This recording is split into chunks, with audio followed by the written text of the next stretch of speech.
This is Jonathan Agnew of Pro Boxing Fans here in New York with Frank Warren back promoting fights in America.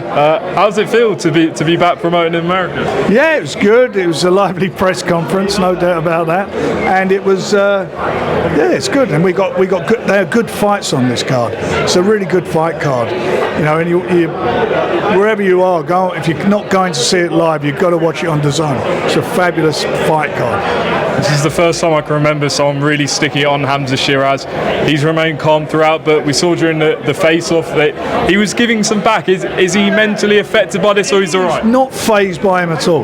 He's in the other guy's backyard, but the other guy, all this stuff, I'm looking at him, I'm looking at his eyes and his body language, and he's, you know, that's all bluster and whatever. You know, he's, I think Hamzah's really controlling it well, controlling himself well, and listen, all this stuff means nothing anyway. There'll be probably another bit of it tomorrow at the face-off at the Whyte. It's the fight that matters and what you do in the ring. A win for Hamzah Sheeraz, especially decisively, what does that set him up for?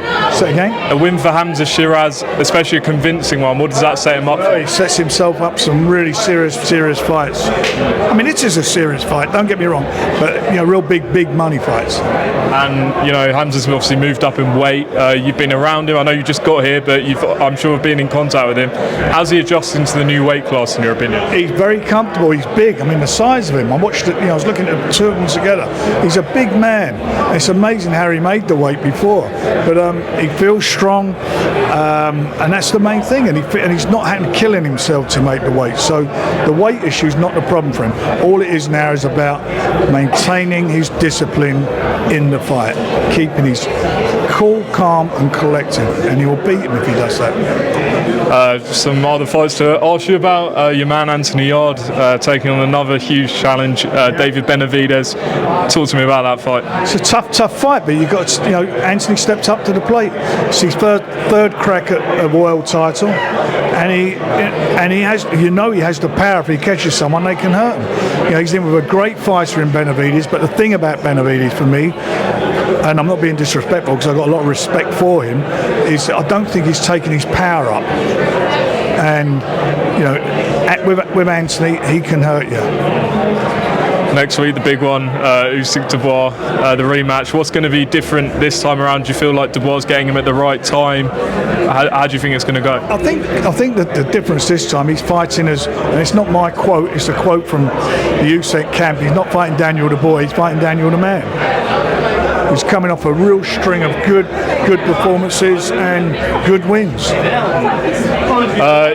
Looking ahead to Moses Itauma, Dillian, Whyte, how big a test is it for Moses in your opinion? A lot of people feel like he's going to just breeze through this. Do you feel like people are underestimating Whyte? It's a test. He's in with somebody who's competed at the highest level, always give a massive account of himself. He's done everything that's been asked of him, and he knows himself. It's probably the last chance he's going to get himself into a position to fight for the world title. The reason he's fighting against Moses is because Moses is ranked #1 in the BO, and he's looking to get that ranking. So, you know, it's going to be quite a telling fight for both of them. And last topic to ask you about, we were in Istanbul last week and Tyson Fury announced his comeback. How aware, first of all, were you that he was going to sort of announce that? Well, I didn't know he was going to announce it there. In terms of his comments, he wants a third fight with Usyk. Do you feel like that's a possibility should Usyk not win next week? Win or lose, if Usyk wants to fight, I'm sure it'll be there. But I don't think Usyk will win the fight next week. And then Tyson obviously made comments saying he would box Daniel Dubois' ears off. Your reaction to that? I don't even want to comment on that. Let's get the fight over next week and we'll see what happens. You know, that would still be a big fight, right? Of course it is. Listen, they just sold 90,000 tickets at Wembley. Of course it is. It's a big fight. Now, his last two fights, you know, obviously it was against two big name fighters, but look at the amount of tickets that have been sold for both those fights. Huge fight, massive fight. Frank, appreciate your time. Enjoy the rest of your time here in New York. You will. Cheers. He's King of Kings, man, and for Oscar saying that we shouldn't be main event, obviously I got my brother on the side of me right here, we spoke, and I told him, I'm saying it's a double main event, New York City is my city, I was born and raised here, and I'm a star here, so it was only right. Now about what was said, not for long, about what was said by your manager. You the dick, nigga, you the dick.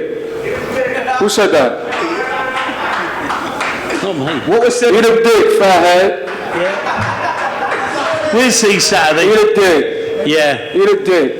Yeah. Edgar, real quick, your manager Keith Conley said first round knockout is what's coming for Saturday.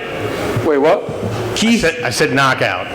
Oh, yeah. Knockout potentially in the first round. Is that the goal and is that the mission? I'm the king. I'm the king of the first round. I'm the king. So I'm gonna touch that nigga jaw, man. Fucking giraffe. I'm gonna touch his jaw. Hamzah, any response?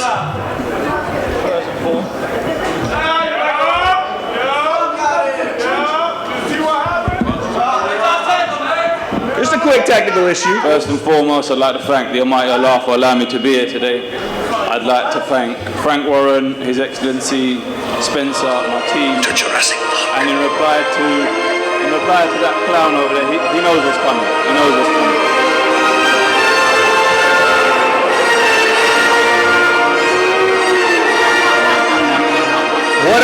What's the tune we're playing there, Edgar?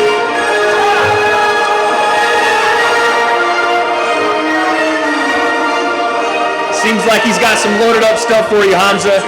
You knew the games were coming, though. You knew that there was going to be some mind games played today. Listen, we're only two nights away from the fight. You can do what you want.